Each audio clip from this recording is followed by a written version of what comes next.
নমস্কাৰ মৰমৰ ছাত্ৰ-ছাত্ৰীসকল DDEarth চেনেললৈ সকলোকে স্বাগতম জনাইছো। আজি এটা অতি গুৰুত্বপূৰ্ণ খবৰ দিবলৈ এই ভিডিঅটো প্ৰস্তুত কৰিছো।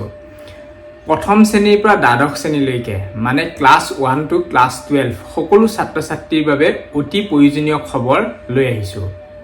তোমালোকে জানা যে ক্লাছ আৰম্ভ হোৱাৰ আগে আগে শ্ৰেণী কোঠাত ৰেজিষ্টাৰ কৰা হয় বা হাজিৰা কৰা হয় বুলি আমি কওঁ। এই যে হাজিৰা কৰা বা ৰেজিষ্টাৰ কৰা সিস্টেমটো য'ত ৰোল ৰং মাতি যায় তোমালোকে ইয়েস স্যাৰ প্ৰেজেন্ট স্যাৰ কোৱা এইটো লাহে লাহে নোহোৱা হ'ব আৰু সেইটো হ'ব এতিয়া ফটোৰ জৰিয়তে। আমি যেনেকৈ মোবাইল ফোনত সেলফি উঠো ঠিক তেনেকুৱাকৈ তোমালোকৰ ৰেজিষ্টাৰটো তেনেধৰণে সেলফি ফটোৰ জৰিয়তে আপলোড কৰা হ'ব এটা বিশেষ মোবাইল এপ্লিকেশন এপত আৰু যাৰ নাম হৈছে শিক্ষা সেতু। আৰু এই শিক্ষা সেতুত বৰ্তমান ৰেজিষ্ট্ৰেচনৰ কাম চলি আছে যে প্ৰথমে তোমালোকৰ ফটো দি তাত তোমালোকৰ নামটো অন্তৰ্ভুক্ত কৰি ল'ব লাগিব, তাৰ পাছতহে গ্ৰুপ ফটোৰ জৰিয়তে বা তোমালোকৰ ব্যক্তিগত ফটোৰ জৰিয়তে তোমালোকে বিদ্যালয়লৈ অহা প্ৰেজেন্ট এবসেন্ট এইবোৰ তাতে সকলো নিৰীক্ষণ কৰা হ'ব।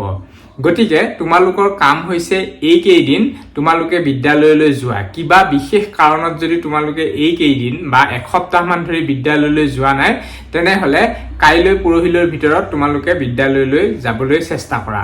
কাৰণ এই কেইদিন যদি নোযোৱা তেতিয়াহলে তোমালোকৰ নামটো সেই শিক্ষা সেতু পোৰ্টেলত অন্তৰ্ভুক্ত নহব আৰু তোমালোকক যদি এই কেইদিনত বিদ্যালয়ৰ ছাৰ বাইদেউ সকলে মোবাইলেৰে ফটো তুলিছে তেতিয়াহলে তোমালোকে জানিবা যে শিক্ষা সেতুত তোমালোকৰ নাম অন্তৰ্ভুক্ত কৰিবৰ কাৰণে এই কামখিনি কৰা হৈছে।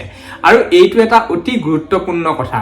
শিক্ষামন্ত্ৰী মহোদয়ে এই বিষয়ে সকলোকে নিৰ্দেশ দিছে যে সকলো ছাত্ৰ-ছাত্ৰীৰ নাম এই শিক্ষা সেতু পোৰ্টেলত অন্তৰ্ভুক্ত হ'ব লাগে আৰু গতিকে তোমালোকে যাতে বাদ পৰি নোযোৱা। যদি বাদ পৰি যোৱা পিছৰ পৰ্যায়ত কিন্তু বহু সমস্যাৰ সন্মুখীন হ'ব লগা হ'ব পাৰে।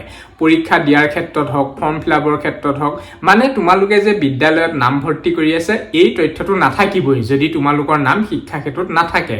গতিকে তোমালোকে যিসকল ছাত্ৰ-ছাত্ৰীয়ে ইতিমধ্যে ফটো তোমালোকৰ লোৱা হৈছে বিদ্যালয়ত মোবাইলৰ জৰিয়তে বা টেবলেটৰ জৰিয়তে বা লেপটপৰ জৰিয়তে সেইখিনি ঠিকে আছে, কিন্তু যিসকলৰ এতিয়ালৈকে লোৱা হোৱা নাই তোমালোকে অতি সোনকালে বিদ্যালয়ৰ লগত যোগাযোগ কৰা।